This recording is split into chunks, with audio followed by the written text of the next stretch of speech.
Hi, Vampyresskiss. And Angel. Angel, that was Jamie. Angel's going to stay in the car. The heat is getting to him. Anyway, we are standing here on the pre-1938 Highway 66, which in a previous video, if you listen to it, I guess really doesn't exist anymore because they lost their easement. And so now we're actually standing on the Laguna Pueblo land. We are here because of, this is supposed to be a ghost town. So I'm going to have Jamie just read what I found on the internet. All of it? Yes, it's not that much. It's just so you can know what we're filming. So here's a little history on Correo, or some people call it Suwannee, New Mexico. Enjoy. Okay. Correo started out as a post office on US 66 in about 1920. The highway and AT&SF Railroad converged at that point. The postmaster in 1930 was Francis Pentz. Joe Pentz was a worn-out cowboy and he had Parkinson's disease. They had a son, Duane, who worked on local ranches until the big war broke out and he moved to Connecticut and never returned. Correo was a store and post office for about 60 years. A one-room schoolhouse, which was a boxcar, was provided for the section crew's children. The school teacher in 1935 and 1936 was Tillie Sanchez from Belen, New Mexico. Fernaux Brothers ranched sheep and cattle, and their pastures adjoined the post office and store. P Harrington and Sons ranches cattle and quarter horses beginning just across the tracks and extending another 20 miles south. They had a big ranch. Who wrote this? They sold out to Buddy Major. Lee Evans owned a ranch that extended almost to the top of Mt.Taylor to the northwest from Correo. Their manager was Bill and Elenor Smith. Elnor taught school at Paguate, New Mexico, and Bill ran the ranch. They don't get their mail there anymore. They get it now in Corona, New Mexico. Seis and Pie Wilson had the 15 ranch a little further to the south. Oh, minus 15 ranch a little further to the south. It was a big outfit, branded 1,500 calves on a good year. The Santa Fe Railroad had an operator at Suwannee.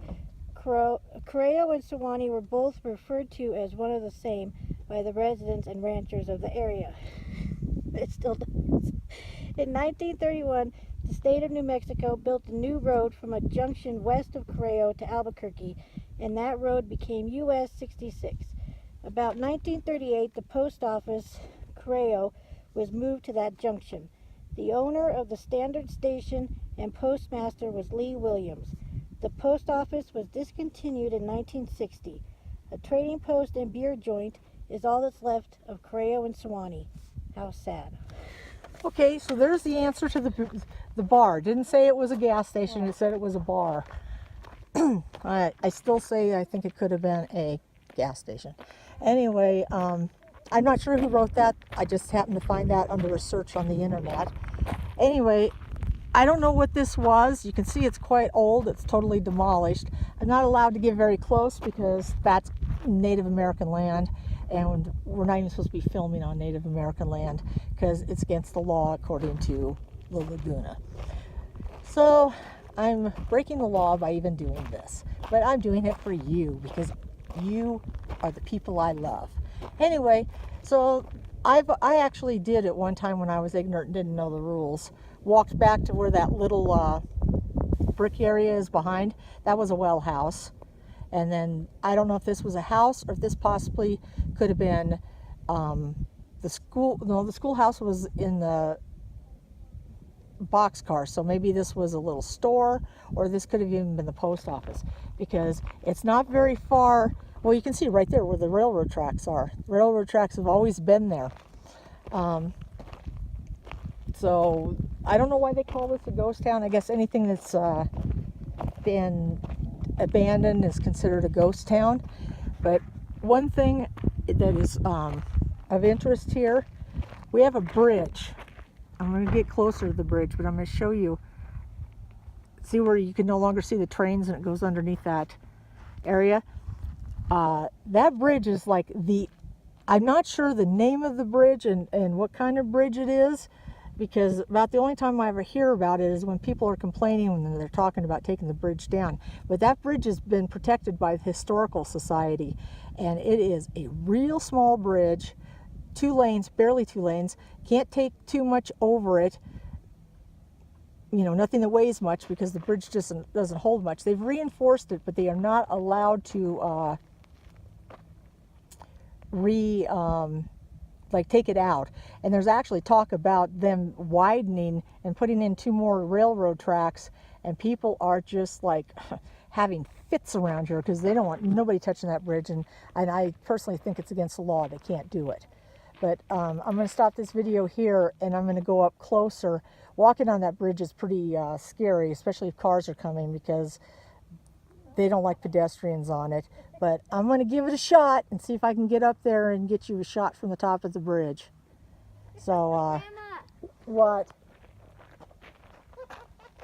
Oh, look, Angel got his Halloween costume. Just a minute. I can't, And Diamond Armor Steve.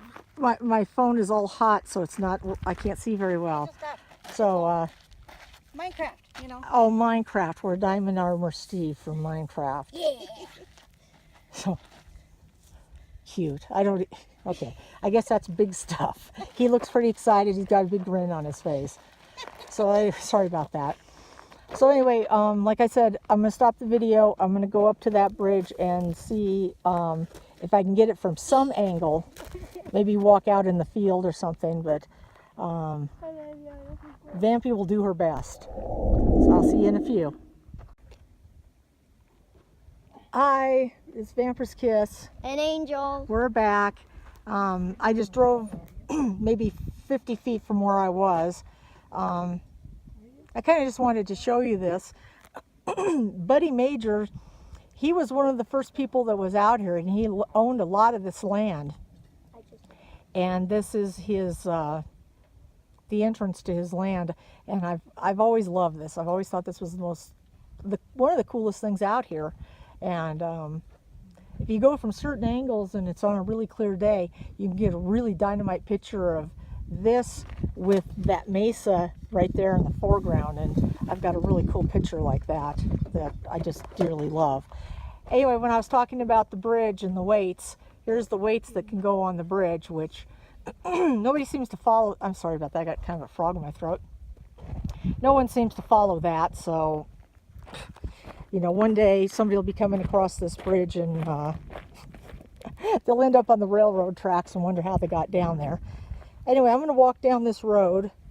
We'll see if I get in trouble or not, because I'm pretty sure that right now I may be on not Native American land, but on BNSF land, which is almost worse. Because, man, those people, they have like a network. They know when you're on their land before you even put a foot on it. Because I've been caught on the BNSF land.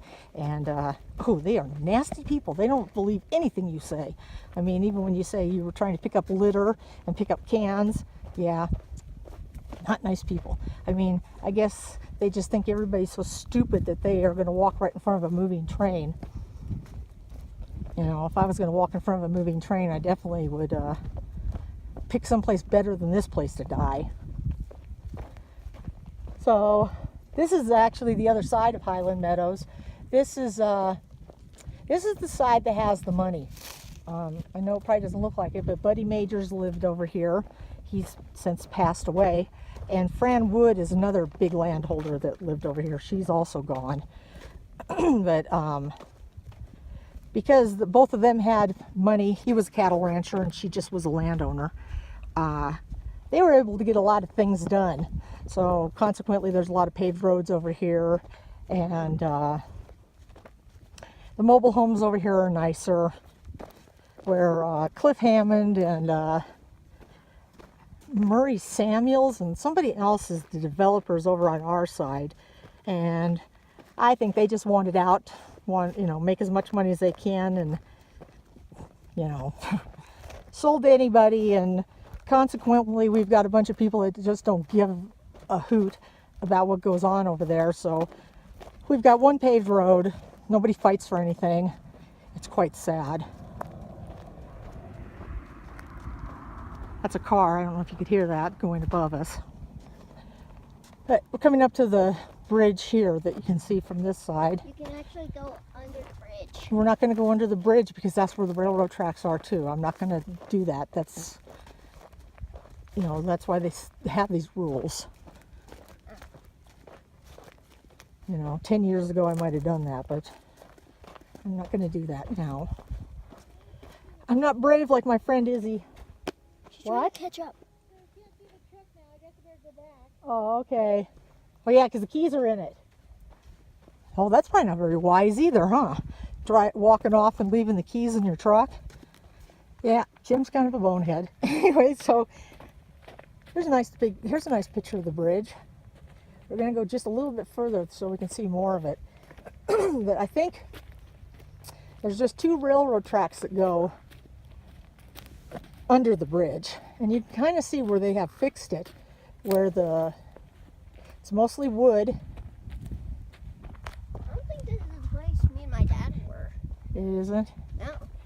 So it's mostly a wood bridge.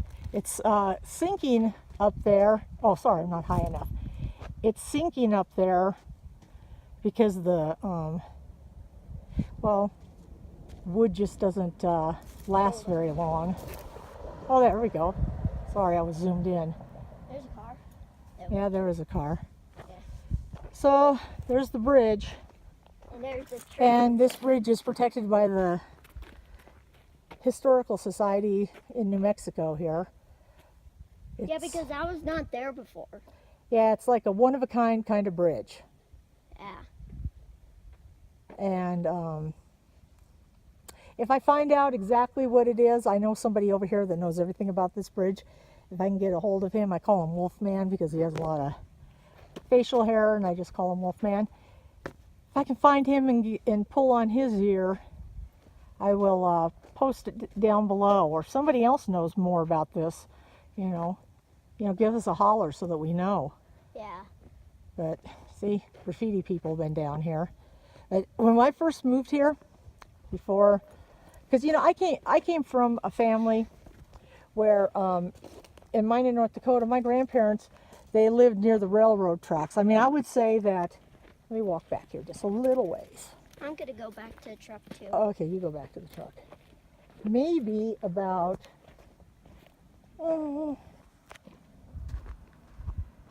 I'd say no further than this, my grandparents' house set from the railroad tracks. But the railroad tracks set up on a hill. I mean, not a real big hill, but it was a mound. And so, I mean, it wasn't a big deal as a little kid to be, you know, walking along the tracks and just, you know, picking up those insulators that come off of electric poles and you know, just having a good time, just being a kid when we could be a kid, when we didn't have the internet and things like that. And so when I first moved out here, I thought we could do that here too. And I walked those railroad tracks and those big nails they stick in the tracks. I picked up buckets and buckets of those. I've got them at home. But, you know, of course, I've since found out I probably shouldn't have done that because I could probably get in a lot of trouble. And I have friends that come down here and put pennies on the tracks. You're not supposed to do that either. So, I will stop this video here, and when I go across the bridge, I will videotape going across the bridge so you can see exactly what kind of shape it's in. It's supposed to be a 2-lane bridge. It's barely a 2-lane bridge if you're driving a big truck, or 2 big trucks going across it. And I mean, like, you know, 1-ton trucks. Anyway, so that's Angel up there. This is Vampy. I'll see y'all in a minute. Bye.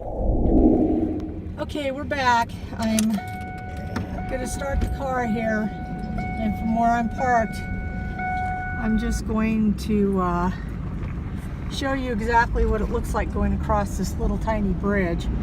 This is, of course, the little bridge we were under just a second, or we weren't under it, but we were near it a second ago. And you can see that Not too bad right here. So when we get up here, you're going to see how bad it is. I mean, can you start seeing how wavy the pavement is and stuff, and how it swoops down? So here's the little bridge. And this used to be pre-1937 Highway 66. And I mean, it's like, the thing is not caving in, but it's dipping down all over the place. I don't know why they don't fix it. Well, they were talking about that, and they wanted to because they want to extend the railroad. Remember that a couple years ago they came out? Yes. Everybody was all peepee-hearted, saying they got to, the integrity of the old bridge and everything, and they got to keep it because it's all historic. And for a point of reference, there's the bar. And we just came over the bridge that's that. And then the other point of reference would be, that was back by where, here comes a big truck. In a car. That was where we were, was back there. So I guess they wanted dilapidated bridge, whatever. That was a nice semi. Sorry, I had to go. I just all of a sudden noticed there was a car parked behind me. That's what happens when you're doing YouTube. Let me hand this over to Jamie. And I'll just show you where from here. Did you see the sky? Sorry about that. I'll just show you really quick where that other scene in Plain Sight was filmed. That was they turned into a little convenience store. I mean, it was a convenience store, but not as nice as it looks inside in Plain Sight. Because they really they put like an outside bathroom, and it was really weird. I don't know how many of you have ever been on a movie set, but like I said to him, I go, "Are you going to leave this bathroom here?" I mean, I thought it was a real bathroom, and the guy showed me it was all made out of like styrofoam or some kind of polyurethane foam, and that's how they build a lot of things that they only use for like day shoots. It's not even like wood or real; it just looks like it is. What are you showing? Fire department. What? It's a fire department. Oh yeah, that's the fire department. That's where a lot of movie sets will like set up. That'll be like their base camp right there, because they can park their big, the trailers for the stars and stuff behind of it, and then they can use all the electricity and stuff at the fire department. So we've had quite a few different movie shoots do that, and then there's some that won't because they refuse to pay the price that the fire department wants. Oh, my fingernail. Door. You got a nice little picture of my fingernail. Okay. So this here used to be our little store. I remember it. Cliff Hammond put this here. It actually was originally a gas station, but he didn't keep up with the tanks, and so they had to remove the tanks. Were. But They just covered it with dirt. One day somebody would be driving, oopsie. but the person that we know and remember owning the store the most is a guy named Dino. Real nice guy. I mean, we would come down, we call it Dinos Store. We'd come down to the store, and you'd be able to find out all the gossip and anything that's going on in the neighborhood. But anyway, this was when I think there was something wrong with their car, the radiator. But they came into this driveway that you can see right there, and they drove down here, and they parked right in front of this. If memory serves, right there where those crosses is where they built the toilet. Actually, no, it was closer to the building. See where those little pipes are sticking out of the ground? It was right in there was the toilet. My finger pointing. See, right there. And they had like Coke machines and stuff outside of it, which was probably real. But yeah, they kind of changed the whole look of it. But they had a high shot because they were up on a Crane? Yeah, a crane. It was probably called a crane. And they were shooting from that angle when they come down in here. And I just think it's just that one short period, maybe 52 minute shot. And they did all that work. It took them like 3 days to prepare to do that. Yeah. But that was where another scene from that episode, either 9 or 8, was filmed. It was right here. Yeah. And then, of course, they filmed a lot on the highway. Yeah. And they hired a lot of the people that live here, you know, their cars, gave them like $20 a day. Some crackers. Crackers. Seriously. Gave them a basket of crackers. I love crackers. Cheap asses. Us who worked at the fire department, the only reason we got to eat off their gut wagon or whatever they called it was because we had to sit at that fire department almost 24/7. Somebody had to babysit. And my shift was the day shift. And so I always got to be there for breakfast, lunch. And usually I stuck around for dinner too because I knew dinner was really good. So that was fun. That was probably the best part of the whole thing is just being able to do that. Plus, I know this is probably not a big deal to some people. I got to meet Mary McCormack. And I had just seen her movie, what was that called? 1313? No, Room 13 or 13 Keys or something like that. It was with John Cusack. Yeah. It was a Stephen King movie. Had the number 13 in it, but I can't remember. Yeah, Room. Oh, crud. I'll put it in the link below. And then we'll have that correct. And this is what I did. I shook her hand and I told her I had just seen her movie and how much I really enjoyed it. And she shook my hand, and that was all there was to it. I didn't get all giggly, googly-eyed or weird or anything like that. I didn't see Marshall though. He had to have been there though, but I didn't see him. Yeah. Yeah, she was wearing a white tank top and had like fake blood on it. So I knew when I seen her on the episode with that white tank top with fake blood on it, I knew that was our episode. That was how I knew. So it was pretty cool. I mean, that was the first time up close and personal I'd ever seen rocks. That's on rocks.